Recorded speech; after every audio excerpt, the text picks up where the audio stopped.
Dingin? Dingin. Karena di luar hujannya. Apalagi kalau hujan deras kayak kemarin, itu lebih enak untuk tidur. Ya.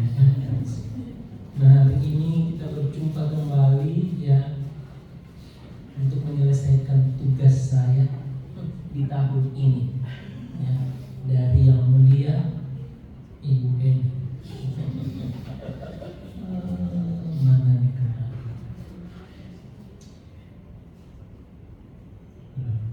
File saya malah hilang di sini.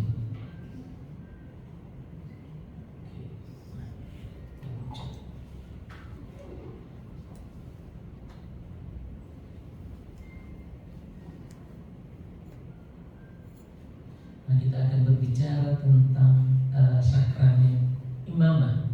Salah satu sakramen yang ada dalam gereja. Waktu saya pertama kali di sini berbicara tentang sakramen, berbicara bahwa dua sakramen, yakni imamah dan perkawinan, sebenarnya merupakan, boleh dikatakan, satu sakramen yang menunjuk pada lembaga di mana dengan melalui jalan, cara, dan hidup yang berbeda, imam melalui tugas perutusan secara khusus dalam hidup imamat mereka, sedangkan suami istri dalam panggilan mereka sebagai suami istri, sebagai orang tua. Dua-duanya adalah dikatakan sebagai sakramen. Next. Nah, kita melihat dulu apa imamat sebagai sebuah sakramen. Bahwa imamat seperti perkawinan adalah juga sebuah sakramen, ya. Dan saya mengingatkan kembali, mungkin kita belajar beberapa sakramen dan untuk kita apa artinya sakramennya sebagai tanda, ya, yang efektif, ya. Mau dikatakan tanda dan sarana melaluinya Allah hadir, maka dikatakan efektif, ya, yang dapat ditetapkan oleh Kristus dan dipercayakan kepada gereja, ya. Dan melalui sakramen ini kita boleh mengalami hidup ilahi. Dalam sakramen kita dikuduskan, ya. Dan itulah makna sebenarnya liturgi sendiri, bahwa di dalam liturgi itu kita dikuduskan, Allah dimuliakan, dan secara konkret dilaksanakan oleh gereja dalam 7 sakramen. Next, ya. Nah, salah satunya di situ kita berbicara adalah dulu saya mengatakan bahwa sakramen yang utama adalah sakramen induk adalah Yesus Kristus. Sedangkan gereja merupakan disebut juga sakramen sejauh berhubungan dengan Yesus Kristus. Yesus adalah sakramen, tanda kehadiran Allah. Allah yang menyelamatkan kita alami di dalam Yesus Kristus. Nah, gereja, yakni kita, disebut juga sebagai sakramen sejauh kita dalam relasi, dalam hubungan, dalam ikatan dengan Kristus. Karena Kristus yang kita hadirkan dalam gereja, dialah yang menghadirkan Allah. Dialah tanda kehadiran Allah. Melalui Kristus dan kita mengalami yang ilahi itu. Maka Yesus Kristus disebut sakramen induk dan gereja disebut sebagai sakramen sejauh, dikatakan di sini, sejauh berhubungan dengan Kristus, ya, itu gereja. Dan gereja disebut sebagai sakramen itu diungkapkan atau dilaksanakan secara konkret seperti penjelasan saya dulu dalam 7 sakramen itu sendiri, ya. Baptis, krisma, rekonsiliasi, perkawinan, tabisa, perminyakan atau minyak suci. Nah, salah satunya di situ adalah tentang sakramen imamah, ya. Itu melalui sakramen kita mengalami sesuatu, ya, melalui yang saya katakan dulu, melalui yang duniawi kita mengalami yang ilahi. Nah, sakramen imamat dalam gereja Katolik itu merupakan sebuah panggilan, ya, bukan sesuatu yang keluar dari hidup manusia, ya. Seringkali kan dulu orang memandangnya orang aneh semua kalau hidup ini, ya kan? Bahkan pertanyaannya, kok bisa-bisanya, ya? Itu pertanyaan juga waktu saya kuliah di UI, ya. saya di tengah cuma satu teman saya yang Kristen, yang lainnya itu semua non-Nasrani, ya. Pertanyaan mereka itu, bunda masuk akal itu bagaimana loh? Bagaimana loh kok tidak bisa menikah loh? Itu bagi mereka. Satu yang kemudian dia katakan, waktu saya katakan saya kuliah ini bukan pilihan saya. Bagi mereka itu, ya ini apalagi kan kami orang ilmu sosial ya. Kita itu, mereka tidak bisa pikir itu bahwa saya itu tidak bisa pilih pekerjaan, saya pilih nanti Romo setelah ini mau di mana? Saya tidak bisa pilih lagi karena saya salah satu kan yang saya jalankan adalah ketaatan saya. Maksudnya Romo, apapun yang dikatakan Bapak Uskup di situ saya ditempatkan. Bagi mereka itu tidak masuk akal. Kan dia bilang, di mana letak kebebasan saya, ya otonomi saya sebagai seorang pribadi. Ya kan? Untuk maka saya katakan, saya bagaimana menjelaskan kepada semua. Saya akan langsung katakan, itulah kenapa saya mau jadi imam, karena itu adalah sebuah panggilan. Ya kan? Nah kalian kita kan, nah dalam panggilan sebenarnya dalam gereja itu dibagi dua sebenarnya, boleh dikatakan panggilan untuk menjadi hidup khusus atau panggilan untuk menjadi keluarga. Tapi dua-duanya sama. Maka saya katakan kepada Bapak Ibu, jangan pernah melihat sakramen imamat itu jauh lebih kudus dan suci daripada perkawinan. Sama. Makanya disebut dua-duanya sakramen. Cuma caranya, cara menguduskan, cara menggembalakan, cara mewartakan itu kalau kita hidup dalam berkeluarga, kalau ini secara khusus. Mungkin berat menjadi seorang imam karena penyangkalan diri yang nanti kita akan lihat. Salah satu tugasnya adalah penyangkalan diri yang dilaksanakan melalui yang bisa dikatakan adalah bahwa imamat adalah menjalankan nasihat Injili dalam dirangkum menjadi 3 nasihat Injili, nanti kita akan lihat ya. Maka sakramen imamat adalah salah satu dari 7 sakramen dalam gereja Katolik yang memberikan kuasa dan tanggung jawab kepada seorang pria. Ini masih digarisbawahi ya, kepada seorang pria ya. Gereja Katolik belum mengangkat tamisan untuk seorang wanita karena ini tradisi gereja. Kan kenapa dikatakan gereja Katolik ya? Meskipun sekarang kan Anglikan lagi digodok nih karena pemilihan uskup Canterbury yang seorang perempuan. Aduh, sorry. Gak apa-apa. Udah gak apa-apa. Ini kan tak nyaman turun cahaya. Itu saya dengar sekarang malah terbagi 2. Karena Anglikan sekarang membuat sinode tersendiri, sinode di mana tidak menerima uskup yang akan ditadiskan tahun 2000. Ini kan uskup siapa dengan Angela ya? Siapa sih namanya ini? Itu akan ditadiskan kan nanti tahun depan 2026. Ya, itu sudah terpilih, ya. Itu menjadi apa ya? Kisru dalam Anglikan sekarang. Makanya kemarin ketika Raja Charles muncul di Vatikan lalu didudukkan di kursi unum et unum sing, semoga mereka menjadi satu. Orang mengatakan ini tanda-tanda kembalinya Anglikan. Jadi kita tidak tahu ya, karena sudah beberapa uskup Anglikan kan sudah kembali, tetapi tetap diakui mereka ritusnya. Maka disebut Gereja Katolik Roma ritus Anglikan. Tetap berdoa seperti ritus mereka, sama dengan Gereja Katolik Ortodoks ritus misalnya Maronit ya, yang ada di Libanon, atau yang di ritus yang ada di Irak ya kan, itu mereka semua tetap menggunakan ritusnya ya. Nah, itu kembali. Jadi kita masih dalam hal ini kita Gereja Katolik masih menyebut di sini tugas kepada seorang pria, karena ini tradisi yang ada dalam, boleh katakan memang tidak disebutkan secara eksplisit dalam gereja, tapi apa yang dilakukan oleh Yesus itu yang dilanjutkan oleh gereja. Ingat nanti imamat merupakan successio apostolika. Successio berarti keberlanjutan apa yang dimulai oleh Yesus dan murid-muridnya. Yesus dulu mengumpulkan hanya 12 rasul, semuanya laki-laki, padahal banyak perempuan. Kita tahu siapa-siapa: Maria Magdalena, Marta, Salome. Tapi kenapa mereka tidak masuk dalam dipilih dan dikumpulkan khusus oleh Yesus? Kita nggak tahu. Seandainya Yesus nanti kita datang nanti di surga, Tuhan kenapa kau tidak, saya Muheni ini sudah berjuang mati-matian, tapi kenapa saya tidak bisa masuk dalam bilangan seperti yang kau kumpulkan kepada kepada 12 rasul. Jadi gereja tidak memberikan alasan yang boleh dikatakan secara ini, tapi hanya mengikuti, karena gereja Katolik itu selain berdasarkan kitab suci, tetapi juga tradisi yang ada. Tradisi ini kan tetap dijalankan juga oleh para rasul gereja perdana yang mulai dasarnya ya. Nah, sakramen ini merupakan tanda panggilan khusus ya. Kenapa panggilan khusus? Karena memang ditarik dari dunia sebenarnya. Boleh ditarik dari dunia tapi bukan terlepas dari dunia. Ya, ditarik dari dunia dalam arti dalam kehidupannya. Bagaimana seorang imam nanti ketika ditariskan itu kan simbolnya diantar oleh orang tuanya.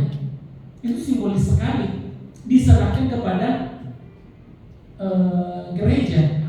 Maka persembahan, sebenarnya saya katakan persembahan yang terbesar itu adalah orang tua yang telah mempersembahkan anaknya. Dan setelah itu kan lepas, ya kan? Keluarga tidak banyak menuntut terhadap seorang imam. Ya pasti dalam arti ya sudahlah, sudah kan prinsipnya saya sudah mempersembahkan anak saya untuk Tuhan. Ya, nah itu di situlah dikatakan panggilan khusus untuk melayani umatnya melalui pelayanan memang sakramental. Kita tahu ya, saya kira harusnya dalam sakramen liturgi Ekaristi mungkin dibahas tentang pelayan gereja, bahwa dibedakan antara pelayan yang biasa dan luar biasa. Yang biasa adalah para imam, luar biasa adalah kaum awam, yang bukan awam, yang tidak tertabis itu. Nah, imam selaku pelayan biasa dalam liturgi itu memang melaksanakan tugas pelayanan sakramen. Semua sakramen itu liturgi resmi gereja dilaksanakan oleh ini orang yang menerima sakramen imamat atau kaum tertabis, kecuali satu sakramen yang bisa dilaksanakan oleh siapa saja dalam keadaan darurat, yang sakramen baptis.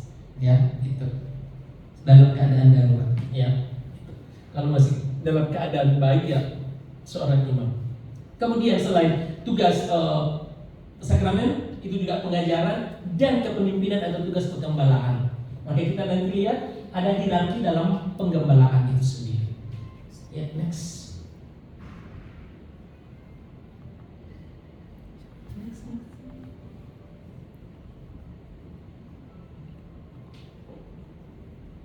Ini sudah berganti.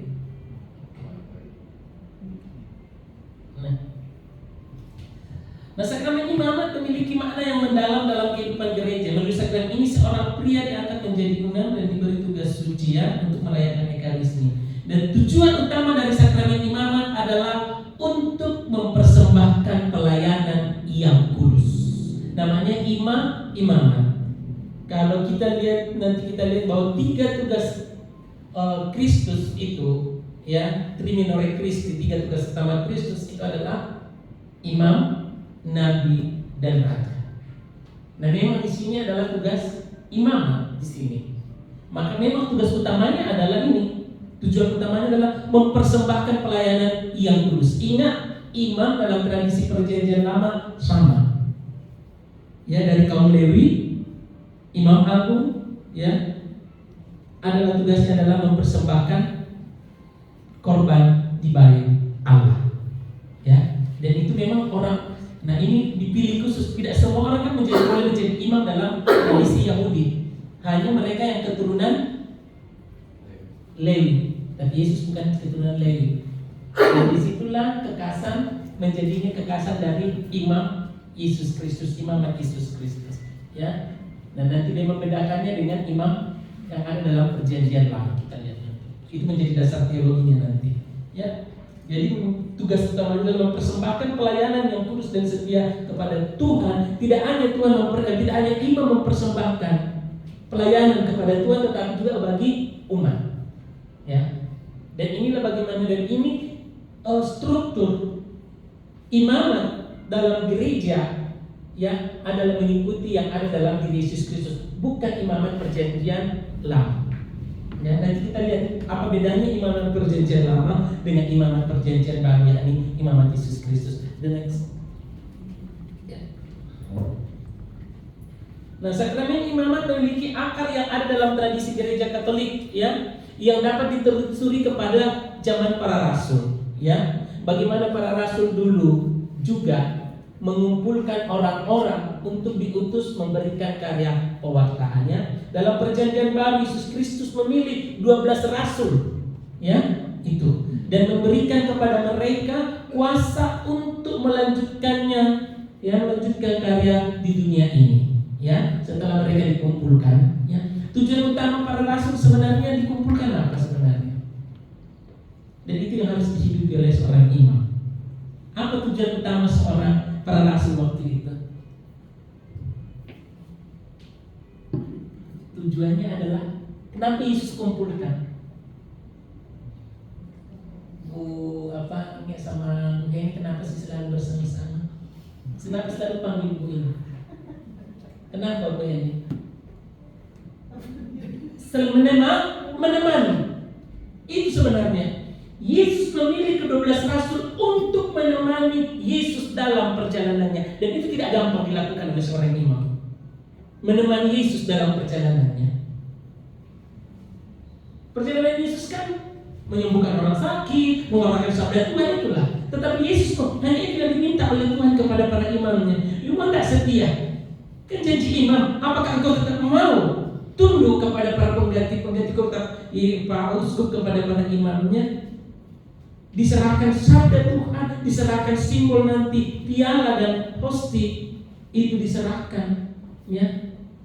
Apa kau mau setia untuk menemaniku? Ya, Yesus waktu di Taman Getsemani, aku meminta engkau berdoa bersamaku. Semangat bukan berdoa, temani aku, tapi tidur juga murid-muridnya. Itu kan sering terjadi para imam kan, untuk menemani. Kau nggak mau temani nggak? Umatku yang sakit di sana, menemani saja umatku yang sakit, mendengarkan dia yang berkeluh kesah. Jarang imam tidak mau duduk di ruang pengakuan, capek. Betul tidak? Betul, tidak dapat disangka. Apalagi kalau ditelepon malam-malam, Tuhan Yesus menelpon, kau mau nggak temani aku untuk melayani umatku yang sakit di sana? Itu simbol, jadi menemani. Bukan pertama-tama mau menjadi pengkhotbah yang hebat, tidak. Dan itu tidak gampang dan tidak mudah. Dan itulah yang butuh namanya penyangkalan diri. Karena kalau tidak ada penyangkalan diri, itulah penyangkalan diri dan mewujud dalam pelaksanaan 3 nasihat Injil yang disebut dengan kaul atau janji yang dilaksanakan oleh para imam. Jadi Yesus itu memilih mereka, ya. Kemudian para rasul menabiskan, ya, para penerus mereka melalui penumpangan tangan.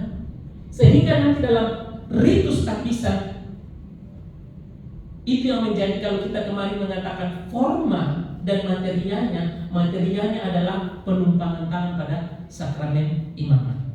Formanya adalah doa imam, yang doa tabisan yang berbeda-beda rumusannya. Kalau doa tabisan diakon, doa tabisan imamat, dan doa tabisan episkopal atau tabisan uskup, beda doanya. Tetapi penumpangan tangan itu pasti akan ada.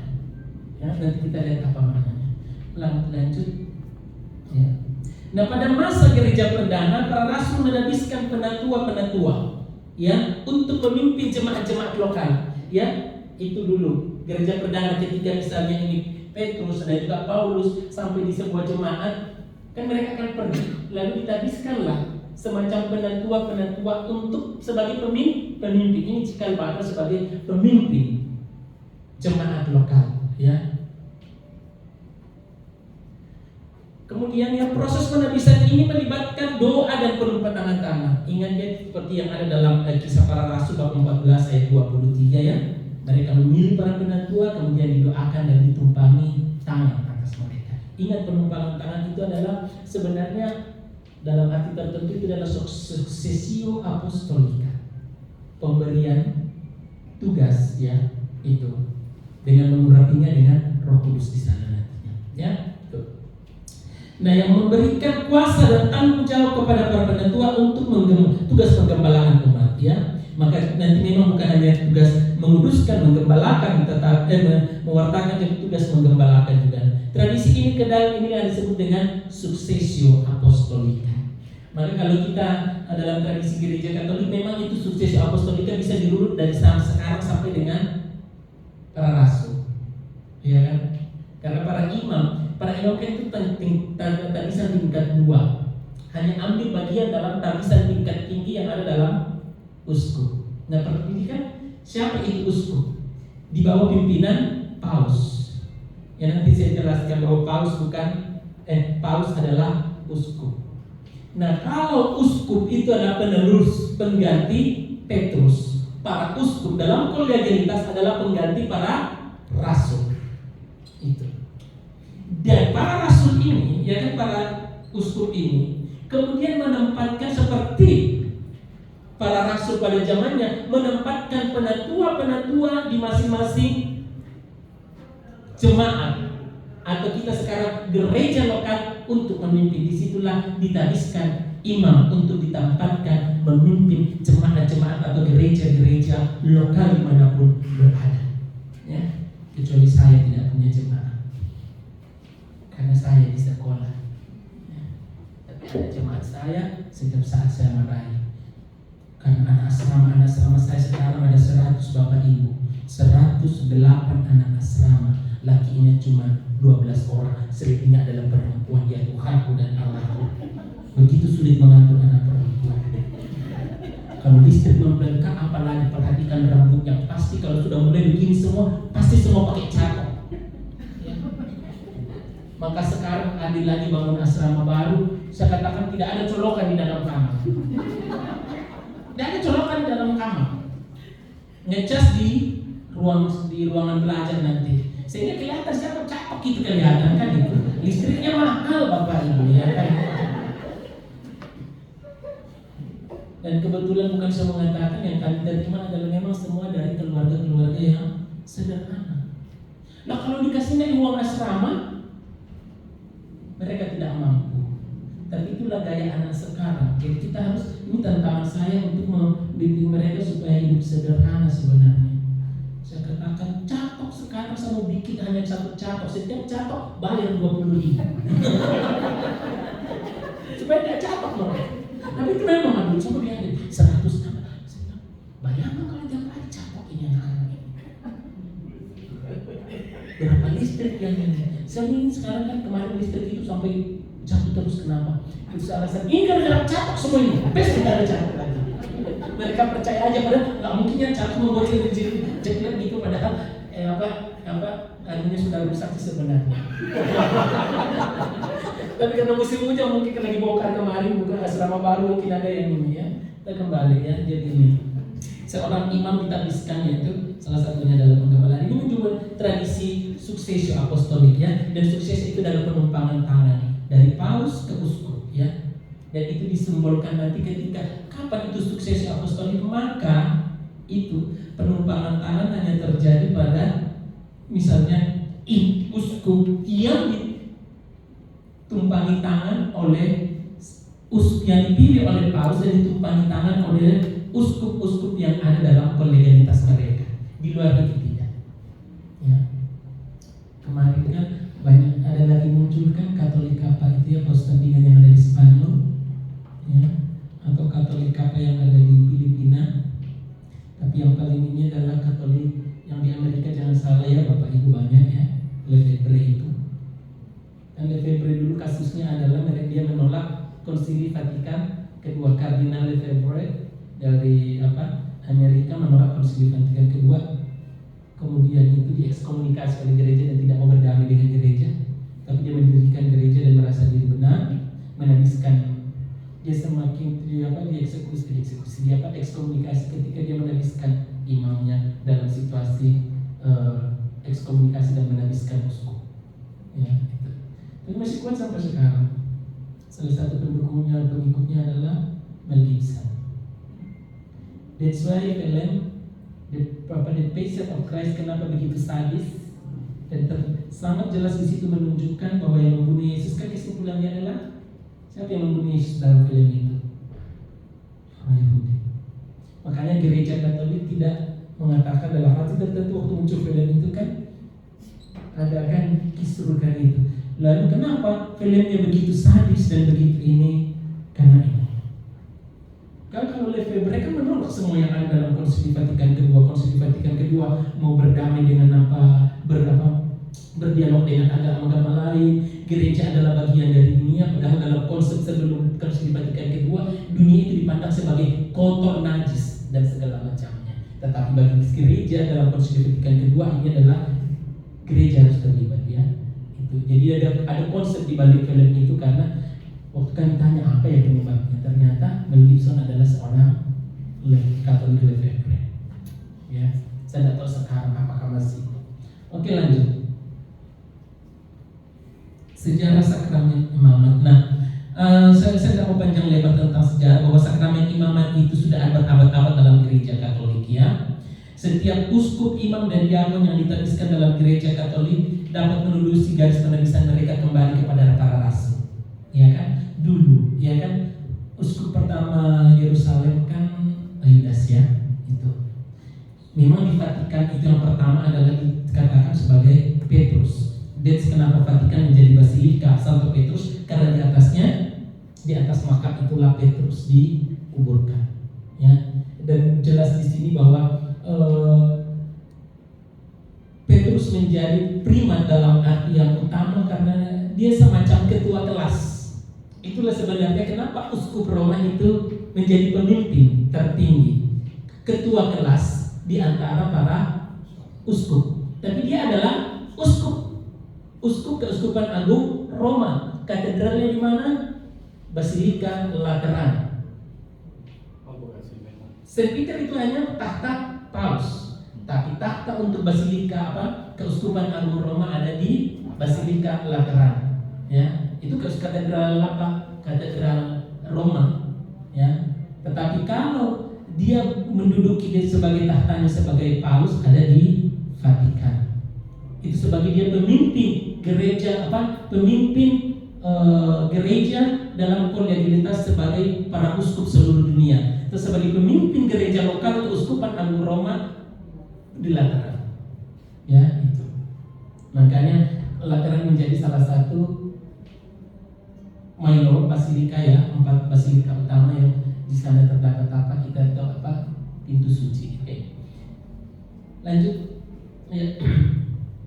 Nah, pada abad pertengahan sistem pendidikan dan reformasi bagi calon imam mulai berkembang. Ya, dikatakan dalam kanon ya, kitab hukum kanonik ya, nomor 6235 paragraf 1, orang-orang muda yang bermaksud menjadi imam hendaknya dididik di seminari tinggi. Abad pertengahan mulai ini. Ya, sistem pendidikan yang seminari tinggi untuk pembinaan rohani yang memadai dan untuk tugas-tugasnya sendiri selama seluruh waktu pendidikan, atau bila menurut penilaian uskup diocese keadaan menuntutnya sekurang-kurangnya selama 4 tahun. Ya, itu. Tapi kita lihat nanti bagaimana pendidikan itu panjang. Itu frater-fraternya itu kalau romo-romonya begini semua, makanya semakin banyak yang jomblo kalau begini. Ya kan? Ini baru frater-frater semua Bapak Ibu ya. Next. Nah, seminari-seminari didirikan untuk memberikan pendidikan teologi dan formasi spiritualitas kepada calon imam. Program ini mencakup filsafat dan teologi. Itu diatur oleh hukum kanonik bahwa seorang calon imam harus lulus pendidikan filsafat. Dan filsafat dulu baru teologi. Bukan teologi dulu, filsafat dulu. Karena filsafat menjadi dasar ilmu. Tapi kalau tidak kuat imannya, seorang belajar filsafat bisa menjadi ateis, itu kemungkinan. Ya, paling tidak agnostik lah. Ya, tapi kebanyakan ya biasanya kalau tidak kuat ya. Kalau agnostik itu saya itu lebih memahami mereka tidak beragama tapi percaya Tuhan. Ya, itu banyak dosen. Sekarang saya antropologi, ya, banyak antropologi dan saya akui. Dan kadang saya mudah-mudahan saya tidak jadi agnostik karena saya orang imam. Karena kalau kita belajar antropologi memang saya katakan ya agama kan adalah sebuah produk budaya. Betul tidak? Jangan katakan ya. Kalau saya berani mengatakan sebagai seorang antropolog seperti itu.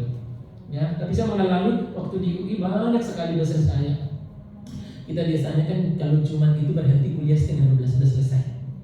Itu dimaksudkan semua yang muslim itu pergi sholat, ya khususnya laki-laki. Misalnya saya itu sudah ngumpul ya sama teman-teman saya yang jilbab itu kan mereka tidak masuk angin, tidak masuk masjid. Tiba-tiba ada dosen saya, maaf saya bisa gunakan ruangan ini untuk bimbingan dalam Islam. dia tidak pergi sembah sholat. Ya.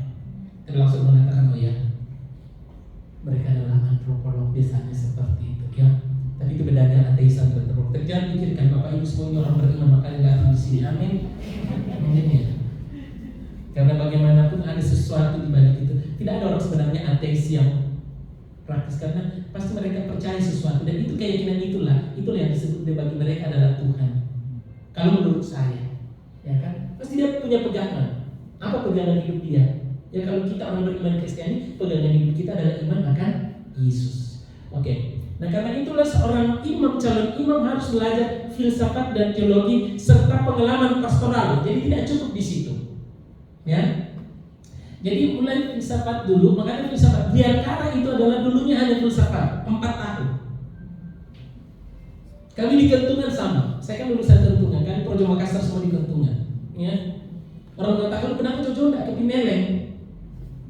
Dulu di sana, tapi karena kasus masalah dulu di ITI dan segala macamnya, perjalanan ke sana di tengah jalan bisa digadang, ya, jadi akhirnya kami ke Jogja pada saat itu dan sampai sekarang. Tetapi sebagai informasi bahwa 3 fakultas sangat sekarang, 3 fakultas teologi pontifikali, fakultas kepausan itu hanya 3 di Asia, 1 di Kentungan Yogyakarta, 1 yang ada di India dan 1 yang ada di Filipina. Apa keunggulan kalau kita kuliah di fakultas pontifikali itu kan berarti diakui kepausan. Jadi kalau saya pergi kuliah di Roma nggak perlu matrikulasi. Maka ijazah kami ada 2, ijazah berbahasa Latin, ya, Itali, dan 1 memang ijazah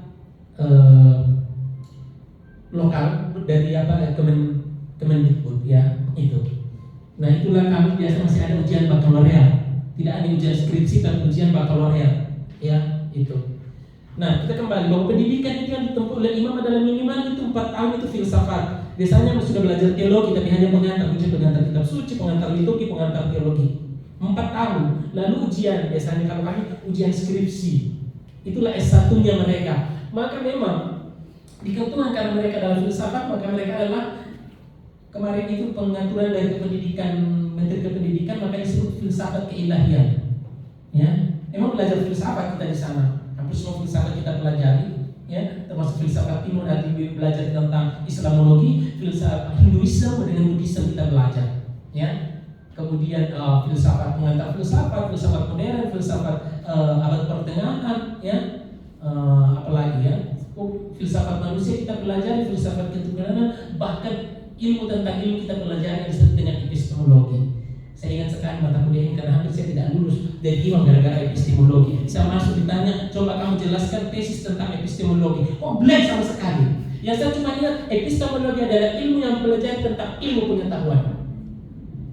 Saya tidak bisa menjelaskan apa-apa lagi pada saat itu, ya. Nah ini. Nah setelah itu lulus baru imam akan melanjutkan dengan yang namanya pastoral, tahun pastoral. Ya kalau 4 tahun. Nah biasanya itu kan dilaksanakan 1 sampai 2 tahun. Nah setelah itu 1-2 tahun lanjutlah dengan yang namanya tahun teologi. Ya, teologi ini bisa 2 sampai 3 tahun, bisa dilanjutkan dengan magister atau S2. Tahun imamat. Baru kemudian itu setelah itu baru tadisan diakon. Itu proses pendidikannya tidak gampang. Ya kalau mulai dari seminari menengah bisa 13 tahun. Kalau saya memang seminari menengah. Ya tetapi kan seminari menengah belum dihitung dalam arti pendidikan, hanya itu ya memang sudah dipersiapkan. Tapi kan kita kan tingkat SMA. Setelah dari SMA kan sudah pilih mau lanjut jadi imam atau tidak. Ya kan? Nah kan banyak kan orang tuanya itu sekolahkan anaknya di seminari karena supaya anaknya disiplin. Kan banyak seperti itu. Orang tuanya yang mau anaknya sekolah di seminari karena disiplin dan belajar. Lalu katakan kalau ada seminari pintar ya bagaimana kita mau pintar dari pagi sampai malam, dari malam sampai pagi cuma belajar. Dan dari situlah saya belajar bahwa tidak ada orang bodoh di dunia ini. Orang bodoh kalau tidak mau belajar. Ya. Dari situ saya belajar. Waktu saya masuk kita dari berbagai daerah itu memang benar. Bagaimanapun sebenarnya tidak bodoh, cuma kemampuan, beda pengetahuan, wawasan. Orang kota lebih kelihatan lebih pintar tapi hanya wawasannya saja. Ketika diolah bersama-sama, makanya kami tahu namanya dulu kelas 0 itu disamakan dulu pengetahuan mereka. Setelah sama baru masuk kelas 1, baru kelihatan itu sudah mulai persaingan itu. Tapi saya mau mengatakan ya mau tidak mau bahwa seorang calon imam memang harus kemampuan intelektualnya akan langsung nol. Dasar untuk dikeluarkan dari seminari adalah kalau 10 ranking belakang sudah pasti keluar. Itu sudah pasti. Kita lihat rankingnya siapa ini. Kecuali nakal sekali baru dikasih keluar yang depan-depan. Tapi kalau 10 ranking terbelakang itu di tahun awal itu pasti keluar. Kayak kami kan dulu saya masuk itu 55 orang, kehabisan cuma 3 orang. Dari 55 orang cuma kehabisan 3. Tahun awal pertama itu kan dikeluarkan 11 orang. Dan semua itu dari ranking 55 sampai ke belakang itu keluar. Itu udah pasti. Ya. Nah kalau sudah masuk di tahun kedua ini, katakan ini sudah semua dalam arti ini bisa. Yang menentukan sekarang adalah hidup doanya, perilakunya, kepribadiannya itu sudah dilihat, dan keinginannya untuk menjadi imam. Banyak kan memang yang setelah mau lulus kelas 3 sudah dapat kepintarannya, sudah dapat disiplinnya, keluar. Ya kan? Saya juga dulu kan sebenarnya tidak mau jadi imam. Sebenarnya dulu tujuan saya itu masuk di universitas perguruan tinggi terhebat di salah satu di Indonesia. Karena saya banyak semua, kalau seminari lulus semua, tapi itu yang namanya saya tidak tahu panggilan Tuhannya. Ikut-ikut saja, ini saya jadi imam. Ketemulah karena semua di sini. Itulah panggilan. Oke, lanjut. Ya. Nah, jenjang ini saya sudah katakan tadi jenjangnya itu ya. Ada hukum kanoniknya, diatur kita dalam hukum kanonik ya. Dan masing-masing itu seminari tinggi, seminari menengah bukan kewajiban. Ya, itu adalah pilihan. Dan setiap keuskupan kalau mengadakan ini kan seminari menengah itu pendampingan secara intensif untuk calon imam untuk masuk seminari tinggi. Nah, kalau kita lihat dari untuk seminari menengah, dia boleh tamat SMP, masuk seminari menengah selama 4 tahun. Atau kan dia tamat SMA. Untuk kalau dia nanti masuk di, nanti kita akan bicara dengan imam diosesan yang kita sebut dengan imam projo dan imam religius atau tarekat ya. Itu kalau dia mau masuk imam projo bisa melalui tahun namanya KPA, kelas persiapan atas, masuk seminari. Tapi kalau dia masuk tarekat, dia bisa langsung masuk yang namanya postulat. Itu baru belajar tentang bagaimana ini tarekat ini, apakah cocok atau tidak, dia tinggal di situ ya. Kalau tidak nanti lanjut menjadi novis. Ya, kalau novis kan itu sudah menghayati spiritualitas tarekat tersebut dan setelah itu akan menjadi namanya kaul sementara.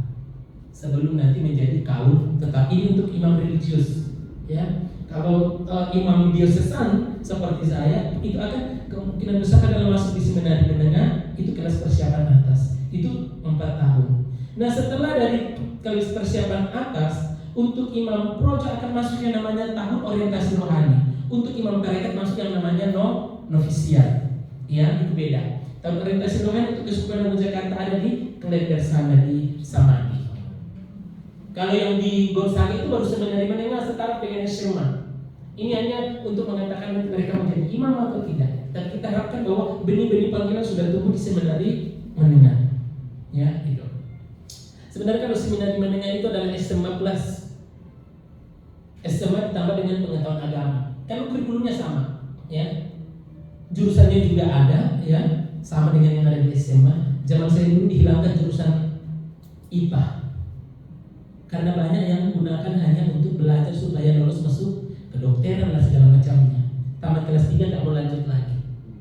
Ya, saya katakan banyak orang tua mau karena anaknya pasti disiplin di situ, pulang mandiri. Lah bagaimana tidak mandiri? Masih kecil sudah cuci baju sendiri, makan apa? Dulu saya tidak bisa makan ikan yang dimasak karena mau amis bagi saya. Tapi masuk seminari pelan-pelan, mulai dari airnya sampai makan, tulangnya pun juga sudah habis. Dan kalau tidak makan ya tidak lapar di seminari. Apalagi pertumbuhan. Tapi saya ingat dulu anak Wakapoltades orang Batak. Saya ingat sekali dulu ya teman saya itu. Tapi ceweknya kan cantik sekali. Dan dia kan tinggi besar gitu Wakapoltades. Tidak bisa sekali mandiri. Dan dia tidak bisa sekali belajar ya. Saya pernah belajar bersama. Dan dia bisa mandiri. Coba bayangin Bapak Ibu. Kita kan hari Minggu bisa pulang rumah ya. Kalau di kota, kalau kita yang dari daerah tetap aja dia selama cuma jalan-jalan. Bayangin semua pakaiannya, mulai dari pakaian dalam sampai itu ditaruh 1 minggu, hari Sabtu dia pulang pasti bawa apa? Ransel banyak. Pulang bawa dicucikan karena dia ada pembantu di rumah. Memang dia tidak bertahan, hanya satu semester dia keluar. Ya, itu pengalaman. Jadi ini pendidikannya. Setelah itu masuk tahun orientasi rohani atau KPA novisiat 1 sampai 2 tahun. Nah, inilah pendidikan imam itu sudah mulai ketika masuk seminari tinggi. Yang saya katakan tadi, filsafat 4 tahun, tahun orientasi pastoral. Ini top, semacam mungkin KKN, ya. Lalu tabisan diakon, ya. Lalu menjalani masa diakonat 1 sampai 2 tahun, baru kita bisa menjadi seorang imam. Okay, next. Itu pendidikannya. Nah, imamat dikaitkan dengan tugas kultis, tugas modin, ya. Tugas modin itu kan yang berurusan dengan apa? Keagamaan, ya. Modin kan kalau di saudara-saudara kita yang muslim urusin tentang ustadznya, ya, kayak gitulah. Ya, seringkali kan imam dikaitkan dengan masalah kultis, masalah ibadah, ya. Dalam perjanjian baru, Yesus Kristus itu disebut sebagai satu-satunya imam agung. Kita belajar ini dasar teologi imamat, ya. Perjanjian baru memahami bahwa seluruh tata imamat perjanjian lama dilampaui dan kini tidak berlaku lagi atas dasar wafat dan kebangkitan Kristus yang menjadi pokok keselamatan dan perdamaian antara Allah dan manusia. Yesus yang menyerahkan dirinya, dia menjadi persembahan, dia yang menjadi kurban, tetapi yang menyerahkan dirinya adalah dirinya sendiri. Dia adalah imam. Ini perbedaan antara perjanjian lama dengan perjanjian baru. Kalau dulu perjanjian lama, persembahan adalah kurban dalam bentuk apa? Anak domba, hewan. Sekarang persembahan adalah Yesus Kristus, berlaku sekali untuk selama-lamanya. Ekaristi adalah pengenalan dan menghadirkan, ya. Meskipun dikatakan apakah kurban yang sana itu persis sama? Tidak, ya. Kristus yang hadir sama, ya. Karena kurban di atas salib sekali untuk selama-lamanya. Maka dalam gereja kita ada lagi korban. Karena Yesus menjadi satu-satunya kurban persembahan, itulah yang kita lakukan. Nah, ini imamat berbeda dengan imamat perjanjian lama. Kalau perjanjian lama, imamnya berbeda, imamnya mempersembahkan. Yang dipersembahkan adalah kurban. Kurban ini dipersembahkan untuk apa? Pertama untuk dirinya. Kenapa? Untuk pelunasan dosa. Lah dia tidak bisa mempersembahkan kalau dia belum dikuduskan dulu. Sedangkan imamat Yesus Kristus tidak. Imam apa? Yang mempersembahkan, yang dipersembahkan adalah sama. Yang dipersembahkan adalah Kristus, yang mempersembahkan adalah Kristus. Dan tujuannya adalah berbeda dengan perjanjian lama. Tujuannya adalah untuk penghapusan dosa manusia, bukan untuk Yesus Kristus. Ya, itu bedanya. Maka imamat dia katakan di sini dalam Efesus 5 ayat 2 bahwa imamat perjanjian lama itu sudah tidak berlaku lagi oleh wafat dan kebangkitan Kristus. Berikutnya, ya. Nah, di dalam surat Ibrani kita akan Bapak Ibu bisa membaca tentang imamat Yesus Kristus sebagai disebut imam agung, ya. Kita mempunyai imam besar yang demikian, yang duduk di sebelah kanan tahta yang maha besar di surga dan yang melayani ibadat tempat kudus. Maka menurut surat Ibrani ini, Yesus Kristus menjadi satu-satunya imam agung perjanjian baru. Dan kekasan imamat Yesus Kristus ada bahwa di dalam Yesus Kristus yang mempersembahkan dan yang dipersembahkan itu adalah sama, ya. Nah, bagaimana dengan imamat kita? Seluruh imamat gereja itu ambil bagian dalam imamat Yesus Kristus, atau mengambil bagian dalam tugas imamat Kristus.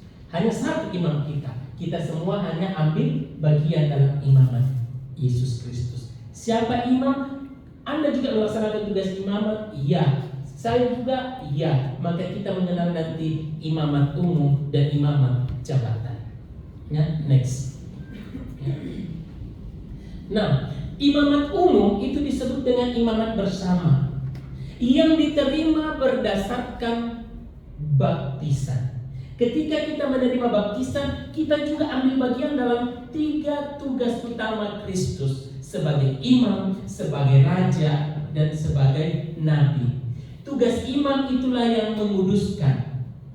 Anda hadir merayakan Ekaristi, itu tugas imamat kalian laksanakan. Ketika Anda berdoa untuk suami, berdoa untuk istri, berdoa untuk jemaat, itu adalah tugas imamat. Maka itu disebut dengan imamat jabatan, imamat umum. Di samping itu ya, nah ini gagasan imamat umumnya yang ada dalam 1 Petrus. The next, ya. Saya mau mengatakan seperti itu. Lalu dengan imamat umumnya ini seluruh orang Kristen mengemban tugas perutusan. Jadi kita tidak bisa mengatakan, oh itu tugas imam saja. Sebenarnya kita juga mengemban tugas imamat semuanya. Nah, seluruh umat beriman menjadi pengemban tugas yang sebenarnya dan utama dalam penghadiran imamat Yesus Kristus.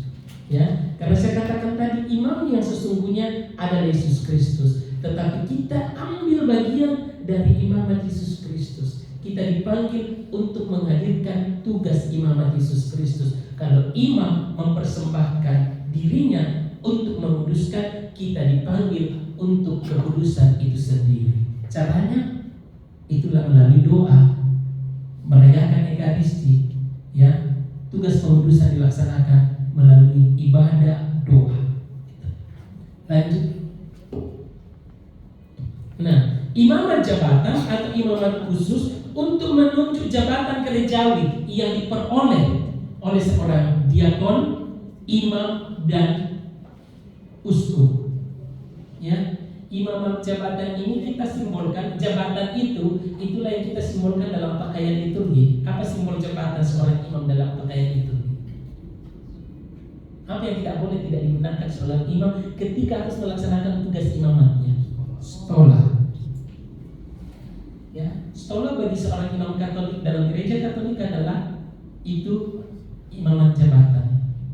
Kita ingat ya, imamat jabatan dengan tabisan seorang dimasukkan ke dalam struktur hierarki. Ya, hierarki di sini hierarki induk asal tata kudus, yakni jabatan resmi gerejawi. Maka seorang yang tidak ditabiskan tidak berhak untuk menggunakan stola. Itulah sebabnya selalu disoroti dalam pakaian liturgi, jangan sampai samir untuk lektor dan atau pemazmur jangan sampai menyerupai stola. Dan ingat, imamat jabatan dalam abad pertengahan sempat hilang dari tidak menjadi perhatian gereja Katolik dari awal. Baru muncul kembali ketika Luther menolak yang namanya imamat jabatan.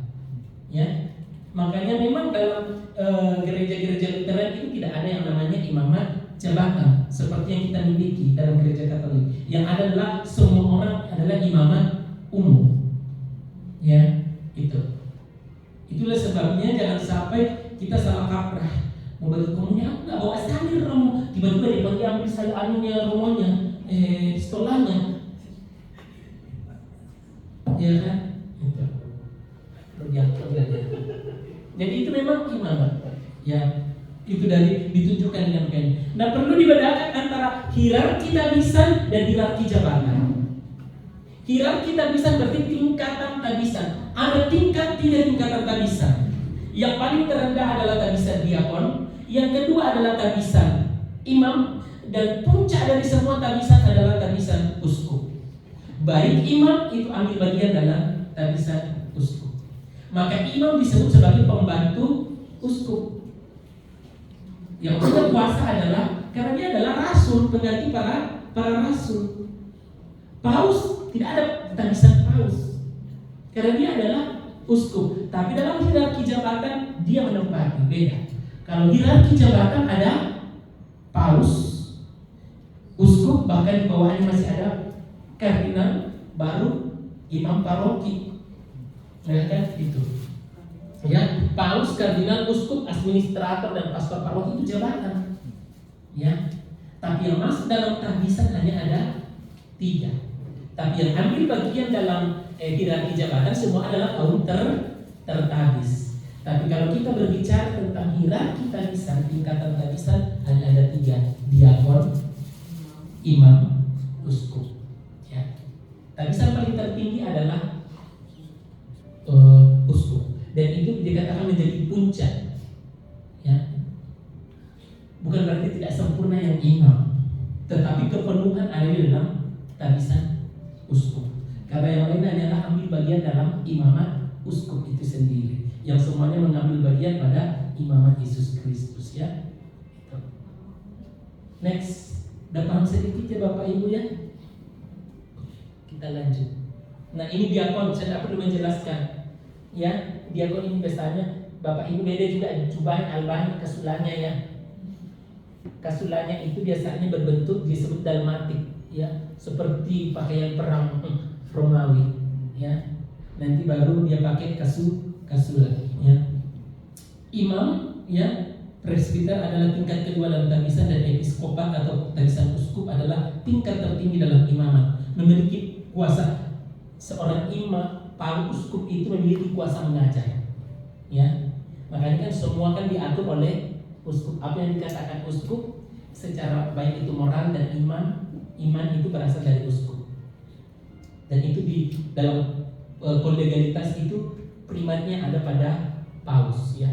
Itu sebagai ketuanya. Boleh dikatakan, saya harus menggambarkan paus di antara para rasul dan para uskup itu sama persis dengan Petrus di antara para rasul. Jadi kan sekarang tampil yang pertama itu Petrus ya, atau di bahasa kacanya adalah ketua kelasnya. Gitu.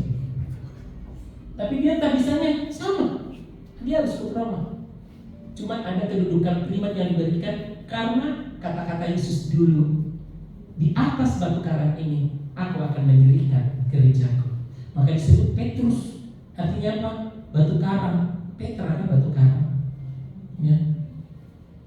Selalu disimbolkan dengan memberikan kunci kerajaan sorga. Makanya simbol Petrus adalah kunci ya, itu sebenarnya itulah disebut primat yang diberikan oleh Yesus kepada Petrus di antara rasul-rasul yang lain, yang kemudian diteruskan dalam suksesi apostolika. Tidak hanya dalam tabisan uskup, tetapi juga dalam pengangkatan paus. Sampai sekarang ada 268 paus. Ya 268. Iya. Paus sekarang, mulai dari Petrus sampai dengan yang sekarang. Ya. Saya mungkin belum mulai jadi paus, jadi nanti kalau saya tabisan paus, pelantikan paus semua saya undang ke Vatikan untuk makan pagi. Kan lucu, makan pagi kan statusnya semua makan pagi bersama paus. Tapi nanti nama paus saya apa ya? Mikael, belum ada paus yang Mikael pertama, Michael pertama. Karena apa? Berperang melawan kuasa setan ya. Lanjut. Nah, tugas imam adalah melaksanakan ini 3 tugas utamanya. Imam, nabi dan raja. Ya, pelayanan mewartakan sebagai nabi mengajar, pelayanan sakramen itulah menguduskan, melaksanakan semua 7 sakramen dipimpin oleh imam, kecuali bisa dalam keadaan darurat baptis. Yang ketiga adalah kepemimpinan, ya, memimpin itu sebagai ini tugas manajemen sebenarnya, memanage. Maka seorang pastor itu dibekali juga ilmu manajemen. Pastor itu kan seakan-akan semua ilmunya ada semua. Bahkan ketika ada mahasiswa saya bertanya saya, kok pastor bisa tahu alat-alat kontrasepsi? Saya bilang, kamu tahu apa yang kami pelajari? Kami belajar yang namanya moral awal dan hidup manusia. Moral awal dan hidup manusia kan mulai dengan apa? Awal hidup manusia mulai kan dengan pembuahan. Nah, di situlah kami belajar tentang mana yang benar dan mana yang tidak, termasuk alat-alat kontrasepsi. Kenapa ini tidak digunakan oleh gereja? Kan alat kontrasepsi kan tidak digunakan. Sebenarnya kan dalam maksudnya itu berdosa Bapak Ibu. Tapi yang mana dulu? Semua yang dikatakan antinidasi itu pasti iya. Antinidasi artinya apa? Menghalangi melekatnya apa? Sel telur pada dinding rahim. Itu kan berapa lama itu dia berjalan. Nah, sementara usaha mengganggu supaya tidak menempel ini, sel telur yang sudah dibuang itu adalah dianggap sebagai dalam tanda petik pembunuhan. Maka dianggap sebagai alat kontrasepsi. Maka tetapi kalau alat kontrasepsi yang menghalangi pertemuan antara sel telur dan sel sperma itu tidak dianggap sebagai antinidasi. Itu. Maka memang yang ada adalah kondom itu karena tidak menghalangi itu. Tapi semua alat kontrasepsi itu kan dianggap intimidasi karena itu sudah terjadi pembuahan. Dasarnya adalah pada ajaran almarhum mendiang Paus Yohanes Paulus kedua. Apa yang dikatakan oleh Yohanes Paulus kedua? Bahwa keawal hidup manusia dimulai dengan terjadinya pertemuan antara sel telur dan sel sperma. Berbeda dengan saudara-saudara kita yang muslim. Mereka 40 hari. Kalau kita sejak awal pembuahan. Kenapa bagi Paulus dia katakan saat itu sudah ada potensi. Bagi dia potensi sudah ada. Artinya apa? Bukan akan terjadi pembuahan saat itu, ambil itu pembuahan itu sudah bisa. Ini nanti rambutnya dengan kemajuan teknologi sekarang. Itu rambutnya kita sudah bisa nanti tahu warnanya, modelnya bagaimana, kulitnya bagaimana, itu sudah bisa dengan sistem. Bagi Paulus mengatakan ini adalah sebuah potensi sudah ada. Maka gereja Katolik memang selalu pro life. Ya. Dia pasti akan bela ini.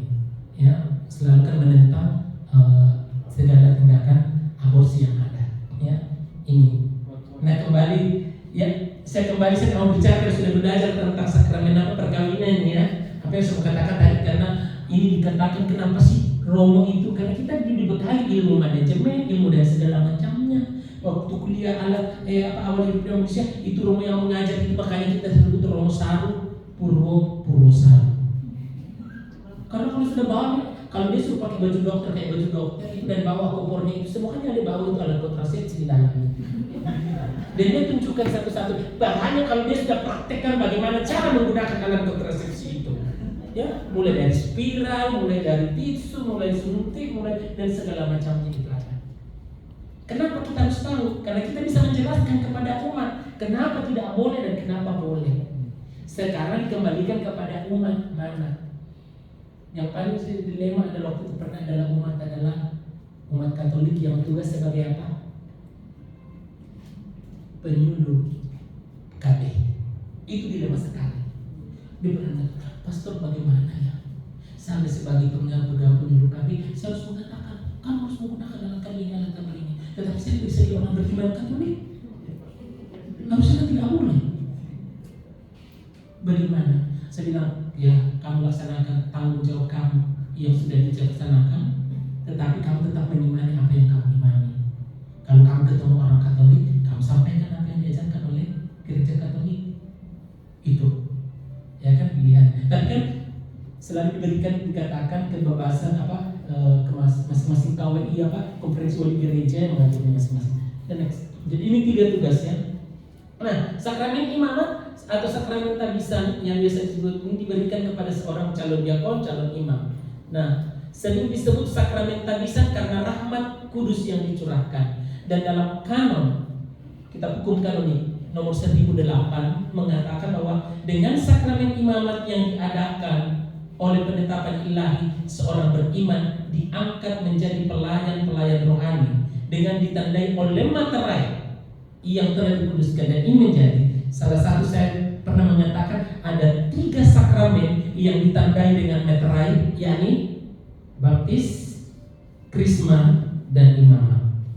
Karena itulah materai imamat itu tidak terhapuskan. Yang dikatakan ditugaskan untuk selaku pribadi Kristus. Imamat materai yang tak terhapuskan, yang dikuduskan oleh Yesus Kristus. Maka saya katakan bagaimanapun seorang imam, imamatnya tidak akan pernah hilang, meskipun dia keluar dari imam. Imamat karena ini dalam materai sama dengan kita baptisan. Dia sudah murtad berkali-kali, menjadi ateis sekalipun, dan jungkir balik menyangkal Yesus, baptisannya tetap ada. Ketika dia mau bertobat, apakah dibaptis lagi? Tidak. Karena dia sudah dimeteraikan, dia sudah menjadi milik Kristus. Kalau seorang imam sudah menjadi imam Kristus. Tetapi kalau dia sudah tidak keluar jadi imam, sudah punya istri, bahkan istrinya ada 4 misalnya, ya, dan tidak beragama Katolik lagi, ya, apakah dia tetap imamannya ada itu meterai, tetapi dia sudah tidak layak dan sah melaksanakan tugas imamat itu bedanya. Tapi iman sudah dimintai, sudah dimiliki. Bagi kita materai adalah tanda kepemilikan, ya kan? Dikasih cap kan itu tanda milik. Mana tandanya? Itu ada capnya. Ada capnya Bu Eni di sini, makanya ini miliknya. Misalnya seperti itu. Itu makanya dimintakan. Lanjut. Saya ke penerimaan sakramen imamat sudah dari pengulangan ini. Lanjut. Sakramen imamat disebut juga penyempurnaan dan penerimaan sakramen baptisan. Karena apa? Ya, ketika kita dibaptis, ya, dalam pembaptisan setiap orang mengambil bagian dalam imamat umum Kristus, seperti yang Bapak Ibu terima. Kita semua menerima imamat umum. Ya, tetapi ya, dengan memperoleh sakramen imamat, ya, seorang uskup, imam dan diakon, ya, ketika dia ditabiskan, dia tidak berbicara lagi atas nama kekuatan mereka, tetapi atas nama Kristus sebagai kepalanya dan atas nama gereja. Ya, maka sakramen ini seperti sakramen baptis hanya sekali, krisma sekali seumur hidup. Berbeda dengan sakramen perkawinan. Bisa. Apakah semua orang Katolik bisa menerima 7 sakramen? Tidak, maksimal berapa? 5, 6, ya. Bisa dapat 7 enggak? Bisa dong. Jadi imam baru keluar. Dilaikalisasi bisa terima sakramen 7 sakramennya. Nanti Pak Tony ada menyesal, saya kenapa cepat-cepat menikah. Salah, harusnya jadi bangun dulu, keluar, laikalisasi sakramen itu. Ya, tapi kan wajar seharusnya itu yang terjadi adalah 6 maksimal.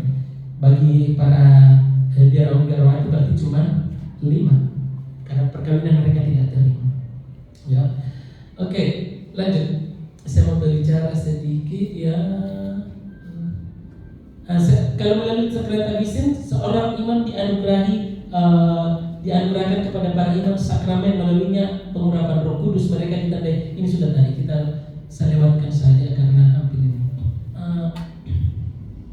Dan saya mau masuk ke ini materai kekal. Seorang imam itu dimenteraikan kekal, artinya tidak terhapuskan. Kita masuk upacaranya kalau tidak salah. Nah ini yang penting ini. Nah, imamat itu adalah panggilan untuk menghidupi nasihat Injil. Nasihat Injil itu kan itu ada 3: ketaatan, kemurnian, dan hidup miskin atau kesederhanaan. Yang itu diungkapkan dalam kaul atau janji. Nah, dasarnya sebenarnya ini berangkat dari yang namanya nasihat Injil. Ini dirangkum. Yesus kan ketika mengumpulkan murid-muridnya, dia hanya minta kepada mereka untuk menemani. Dan ketika mengutus para muridnya, apa dikatakan Yesus? Jangan membawa apapun. Ya, itu. Jangan membawa apapun. Ya. Yesus memanggil mereka untuk hidup bersama dengan Yesus sepenanggungan. Ya. Jangan membawa apapun. Ini artinya apa? Mencukupkan diri dengan apa adanya. Ya. Saya ingat pertama kali masuk seminari apa yang Bapak Ibu terus ditentukan bajunya 5 potong, pakaian dalamnya boleh lebih, ya. Jadi baju kita 5 potong, terus tambah baju sekolah berapa macamnya. Waktu itu putih abu, putih pramuka, ya, seminari mana itu, ya. Apalagi para suster, kalau suster saya suka gangguin. Ini suster nggak pernah ganti baju dari kemarin sampai sekarang ini tapi memang para suster itu masih pegang itu sekitar mungkin 6 atau 5 baju. Karena kan ya mau ganti juga modelnya kan sama mulu, ya kan, jadi percuma, ya kan gitu. Makanya saya bilang suster dong ganti dong bajunya sekarang. Masa itu terus nggak dipakai ya. Kan sama kan mereka ya. Tapi saya tuh suster di bajunya kok putih banget ya. Bagaimana itu cara cuci itu kayak bercahaya terus, apakah karena hatinya percaya? Nggak tahu ya. Tapi saya pernah tanya bagaimana suster, tapi ada rahasianya. Kita pada saya langsung lanjut ya. Gitu. Nah, kemudian para murid pada awalnya dipanggil secara pribadi, ya, seperti dalam Markus 1 ayat 16, ya, dipanggil dari tukang apa? Ada pemungut cukai, penjara ikan, ya. Dan mereka ini berani meninggalkan pekerjaan mereka untuk bergabung dengan Yesus.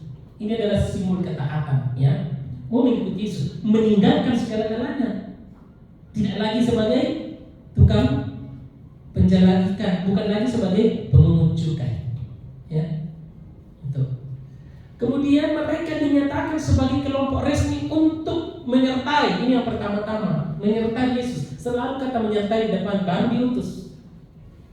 Itulah sebabnya seorang imam pertama-tama harus duduk dulu bertahan menyertai Yesus. Dan itu diungkapkan dengan ketekunan, berdoa, merayakan Ekaristi, menemani dulu Yesus. Baru setelah itu diutus, ya. Kemudian mereka ini membentuk kehidupan baru sebagai saudara. Maka disebut dengan nantilah kita dalam gereja lahirlah yang namanya kelompok imam, ya. Dipercaya untuk melakukan perutusannya dan mengandalkan kepercayaan itu tanpa bekal yang bisa mereka miliki. Kamu pergi, tapi cukup bawa, dikatakan hanya membawa tongkat. Jangan membawa dua helai pakaian. Bu bayangin baunya itu kalau para imam seperti itu. Ya kan? Saya pernah alami itu baunya Bapak Ibu. Dan mau diapakan saya waktu itu Natal di Kalimantan.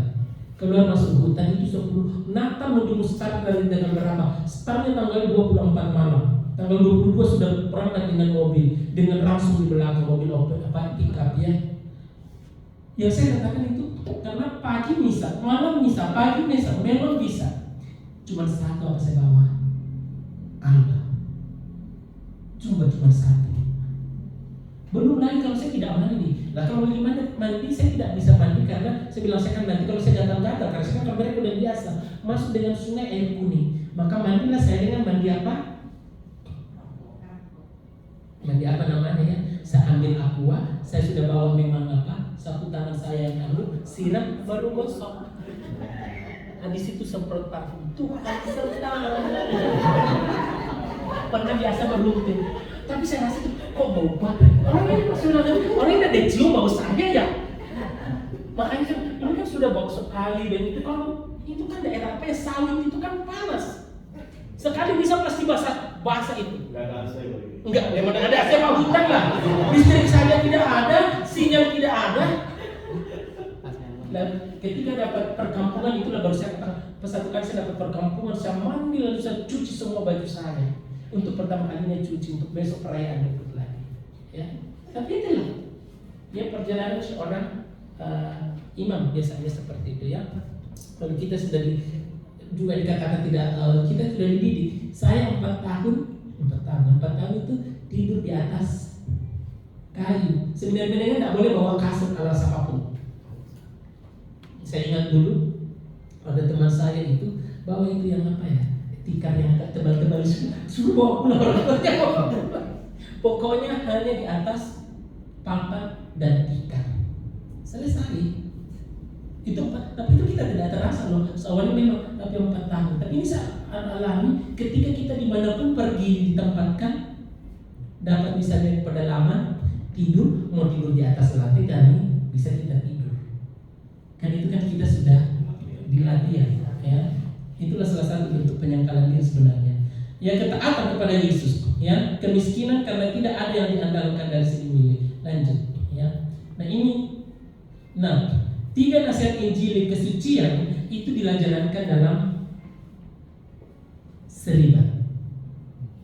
Dasarnya apa? Bapak Ibu nanti baca di Matius 19 ketika Yesus berbicara, ya. Ada orang yang demikian. Kan ketika Petrus mengatakan, jadi apa upahnya kami? Ya upamu mengikut apa? Berkat. Dan dia katakan, nah bagaimana nanti? Dia katakan, kan ada orang yang dikatakan mau selibat itu karena demi kerajaan Allah. Di situ sudah ditempatkan. Dan ini dipertegas oleh Paulus dalam 1 Korintus bab 7.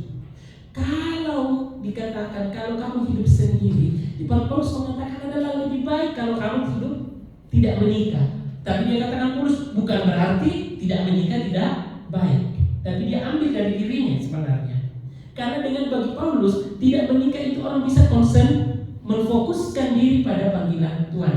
Tetapi misalnya kalau ada seorang perempuan pria yang sudah berpisah dari suaminya adalah hidup lebih baik.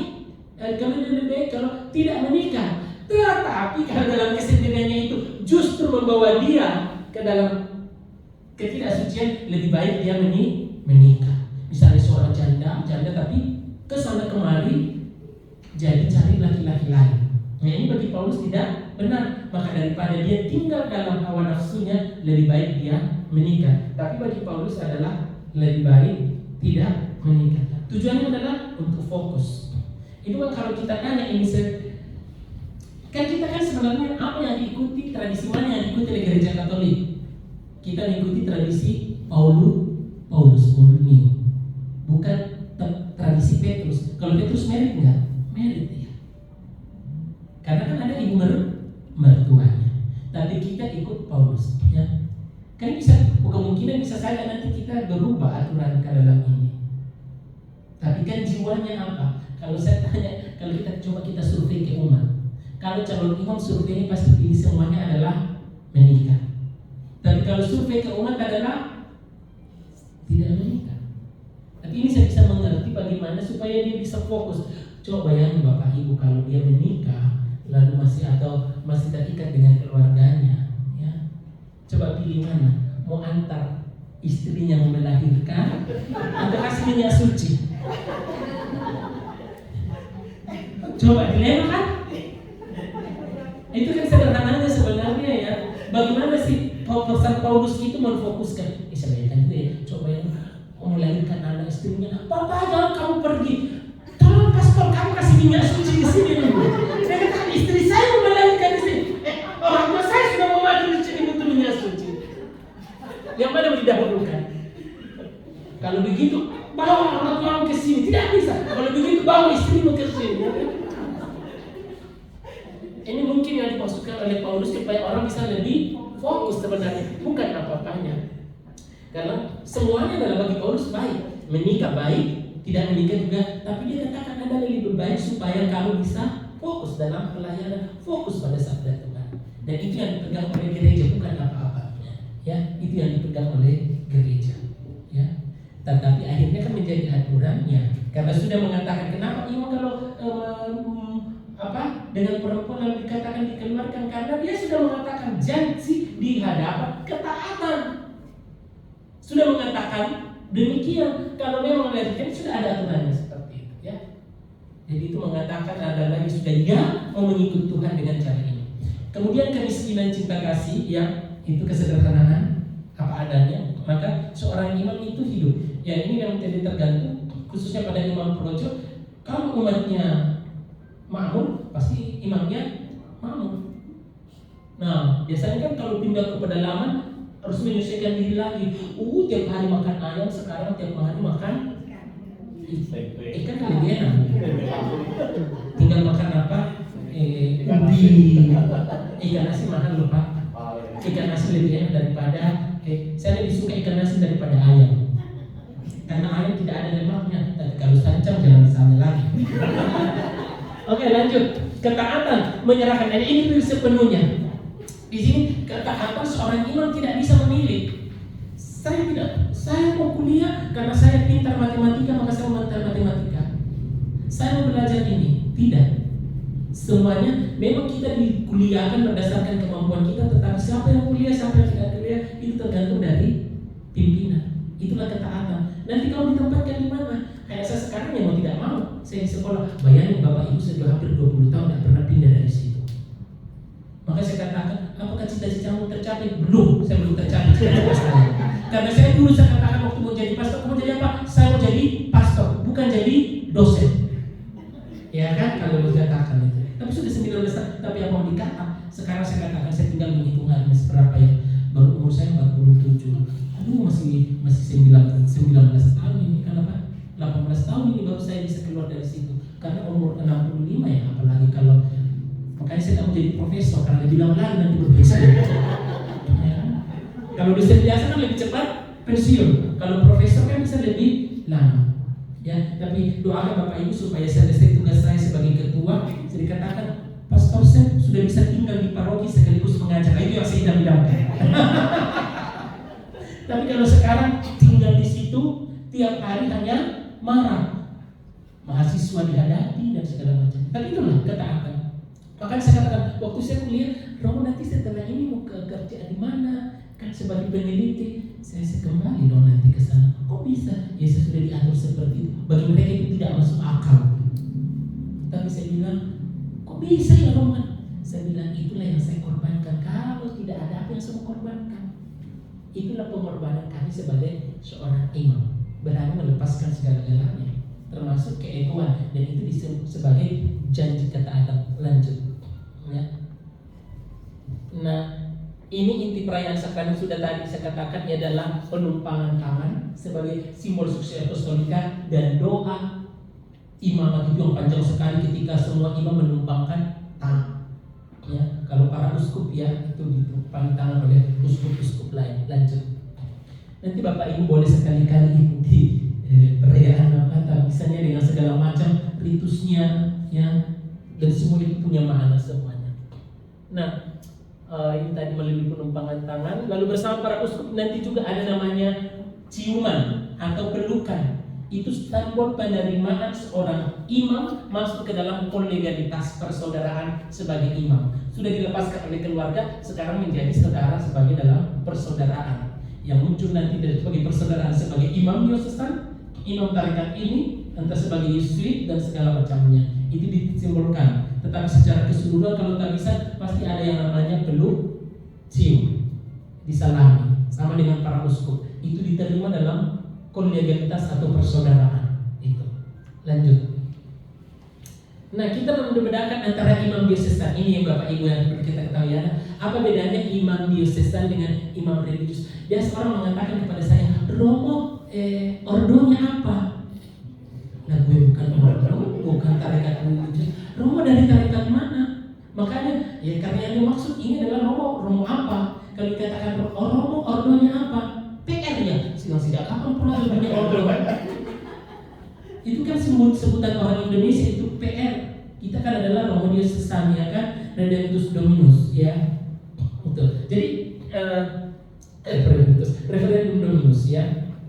Imam diosesan dan imam religius itu dibedakan Bapak Ibu. Perbedaan kasarnya, imam diosesan bukan biarawan. Saya bukan biarawan. Tapi imam religius adalah seorang biarawan. Apa bedanya biarawan dan bukan biarawan? Nanti dari kasarnya, biarawan itu selalu tinggal dalam komunitas, tinggal dalam biara.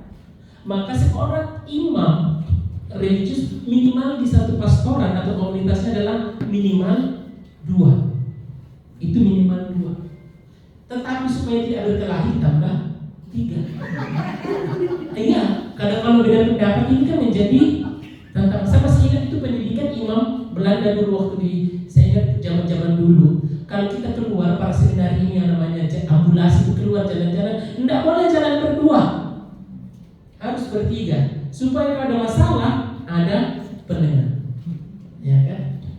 Ini jadi itu imam. Sedangkan imam diosesan bukan biarawan. Maka seorang imam diosesan bisa saja di pastorannya dia tinggal seorang diri, dan seorang imam diosesan tidak tinggal di biara, ada jalannya. Dia tinggal di mana? Di tengah-tengah umat. Karena dia adalah imam diosesan. Imam diosesan adalah imam yang tergabung dalam satu keuskupan. Maka saya Projo Makassar. Yang imam di sini disebut Projo Jakarta. Selalu saya katakan, apa sih itu selalu begini kasarnya. Imam diosesan itu adalah milik dan pemilik keuskupan. Jadi Bapak Ibu, pastornya mana? Orang Jakarta, pastornya mana? Ya pastor Projo Jakarta dong. Karena Bapak Ibu membiayai semua pendidikannya. Ya, dan dia harus kembali ke sini. Sama dengan saya dari Keuskupan Agung Makassar. Dan saya tunduk kepada uskup.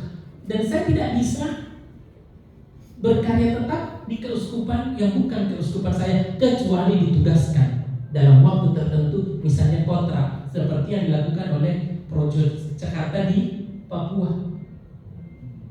Itu ditugaskan. Nah, kalau tarekat itu bukan imam diosesan, tetapi mereka itu di dalam sebuah komunitas religius, melaksanakan dengan spiritualitas mereka. Yesuit adalah spiritualitasnya adalah Ignatian, OFM itu spiritualitasnya adalah Fransiskus, ya. Apalagi MSC itu adalah hati kudus, ya. Berbeda dengan hati kudusnya SCE, selalu kami gangui. Satu hati kudusnya, hatinya terbakar, satu hatinya bolong. Ya kan simbol mereka kan SCE kan hati tapi bolong, sedangkan hati kudusnya MSC terbakar. Ya kan itu. Kalau MSC kan itu adalah keluarga kudus mereka. Itu dia hidupi. Kapan itu dihidupi? Itu dia hidupi secara novis. Dan itu cara, makanya gaya mereka berbeda. Itu ada kita gayanya. Kalau Imam Projo kan kami bilang apa? Spiritualitas Imam Projo apa sih sebenarnya? Ya kan itu. Ya, kita nggak memiliki spiritualitas yang khas seperti tarekat-tarekat lain. Ya, itu. Tetapi seorang Imam Projo itu tinggal di tengah-tengah umat. Menjadi heran kalau seorang Imam Projo keluar dari tengah-tengah umat. Mereka tidak punya biara sebenarnya, ya kan? Kenapa dulu? Karena ini sebenarnya para biara maksud tinggal di tengah-tengah biaranya, tapi karena keterbatasan imam, maka ditariklah mereka dari keluar dari biara, tinggal di tengah-tengah umat. Ya. Makanya tetap ada biaranya kan mereka yang OFM tetap ada biaranya di Keramat, ya kan? Sedangkan Imam Projo rumahnya apa? Ada rumah bapaknya di mana? Di keuskupan. Kalau Imam Projo dikasih tinggal keuskupan pasti nakal itu. Maka harus tinggal dekat bapaknya supaya kalau macam-macam dicubit, ya kan, seperti itu, ya. Jadi itu Bapak Ibu, ya. Nah, lanjut nanti di bawah perbedaannya lebih jelas, ya. Nah, otoritas seorang Imam Projo tunduk pada uskupnya, sedangkan imam tarekat tunduk pada superiornya atau jenderalnya. Kecuali nantinya masuk di keuskupan di mana baru dia ikuti aturan dalam keuskupan. Tetapi penempatan dia siapa yang ngatur? Jenderalnya dia, gitu, ya, taat pada jenderalnya. Kalau seorang Imam Projo tidak menyebutkan secara publik, tetapi menghidupi 3 nasihat Injili. Sedangkan Imam tarekat itu menyatakan secara publik, makanya ada dikatakan penerimaan kaul kekal. Karena mereka menyatakan secara publik kaul sementara lalu kaul kekal. Ya. Kalau seorang Imam Projo mengucapkan janji pada tabisan, tetapi kan dalam semua imam melaksanakan itu, tapi tidak mengucapkannya secara publik, tetapi menghidupinya. Itu lanjut. Ya. Wilayah karya seorang Imam Projo hanya boleh berkarya di keuskupannya. Imam tarekat bisa di mana tarekatnya berkarya. Ya, kalau misalnya MSF ada di Kongo sana, pasti bisa mereka berkarya di sana. MSF ada di Jerman bisa, tapi Projo nggak bisa kecuali di kontrak atau ditugaskan oleh uskup dan ada pembicaraan antar uskup. Itu. Ya. Kemarin kan waktu saya mau pulang, lo kan di sini aja, saya kan Projo Makassar, nggak bisa. Nah, orang kan pemikirannya kan seperti itu. Ya. Ya tergantung Bapak Ibu, ya. Nah inilah yang kemudian para tarekat ini yang kemudian menjadi misionaris. Nah itu kan tergantung panggilan. Yang kehidupan komunitas saya sudah katakan tadi, gelarnya adalah RD, Reverendus Dominus, ya, wakil Tuhan, ya. Sama sebenarnya kalau tarekat imam biasanya RP, Reverendum apa? Pater, perwakilan Bapak, ya, itu boleh dikatakan. Tetapi kalau penulisannya Bapak Ibu, kan misalnya di luar negeri paling kelihatan, di Indonesia baru tambah PR. PR itu kan projo sebenarnya, setempat, itu kan istilah Jawa. Sebenarnya kalau imam itu, kalau di luar negeri misalnya tanpa embel-embel pun sudah pasti projo, imam diocesan. Ya, kalau itu bisa Father Agustinus Sem tanpa bla bla bla di belakang, yang dikatakan orang Romo dari ordo mana? Ya sudah jelas di situ tidak ditulis seperti saya bukan tarekat, bukan ordo, saya bukan ordo karena saya bukan religius, ya kan? Tapi kalau dia dari salah satu tarekat religius, maka pasti dikatakan Father bla bla bla, entah SPD, OSC, ya segala macamnya, ya kan, itu benar dengan masing-masing cara hidupnya. Kalau PR kan kita sih enak saja ditambah di belakangnya PR, karena apa? Dia rebutan. Ya. Daripada SC sakit jiwa. Itu biasa kepleset aja ya. Ya. Nah ini ya, itu Bapak Ibu pengenalan mungkin. Dan terakhir ini saya bisa sampaikan ya Bapak Ibu, ini kan yang penting bahwa sakramen imamat itu adalah panggilan pada kekudusan. Sakramen di antara 7 sakramen tugasnya adalah untuk menguduskan. Tapi kita semua adalah imam. Lalu saya tambahkan, untuk mencetak seorang imam itu tidak gampang dan tidak mudah. Maka Bapak Ibu doakan kami para imam, kita mendorong anak muda. Ya, sangat langka sekali. Apalagi zaman sekarang begitu susahnya ya. Karena memang tantangan kehidupan yang ada sekarang, seorang imam harus berani melepaskan di tengah dengan segala macam ini. Ya. Tapi kalau kita mengatakan Bapak Ibu tidak usah pikir-pikir, contoh yang paling jelas adalah di Jakarta paling bagus. Pak siapa Pak? Dari Kelapa Gading yang 2 bersaudara, perusahaan baja yang meninggal waktu COVID bapaknya. Dua-duanya dikuliahkan untuk S3 ke Amerika. Adanya masuk Tiara, kakaknya ikut Tiara. Ya, kemarin dipanggil mamanya berkesaksian, bapaknya sudah meninggal. Mungkin tidak tahu panggilan Tuhan. Ya.